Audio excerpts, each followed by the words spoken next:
প্রত্যেকটা কোরবানিদাতাকে মনে রাখতে হবে, আমি 7 জনের পক্ষ থেকে কোরবানি দিচ্ছি, একজন আল্লাহর নামে। 3 জনের পক্ষ হোক, 4 জনের পক্ষ হোক, অথবা একাই আপনি কোরবানি দেন, কিন্তু আপনার পক্ষ থেকে হবে আল্লাহর নামে, বিসমিল্লাহি আল্লাহু আকবার। ওই 7টা নাম স্লিপের মধ্যে লিখে হুজুরের হাতে আগে ধরায়া দেন। আর অনেক মাদ্রাসার শিক্ষক বা ওস্তাদ বা অনেক মাদ্রাসার ছাত্ররা স্লিপ নিয়ে আগেই রেখে দেন নাম পড়ে তাদের সামনে, এটাও অনুচিত। আপনারা বলবেন যে এটা পক্ষ, এই 7 জনের পক্ষ থেকে বিসমিল্লাহি আল্লাহু আকবার আল্লাহর নামে জবাই হবে। এরপরে হ্যাঁ, জবাইটা আল্লাহর নামে হবে।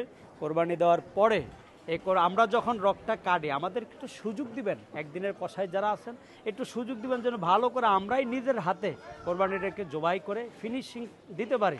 না হয় আপনারা যখন একদম ফার দিয়া শক্তিশালী গরুটাকে একদম সাথে সাথে আপনারা দম বন্ধ করে এটাকে নিস্তেজ করতে চান, এটা কিন্তু মারাত্মক অন্যায়।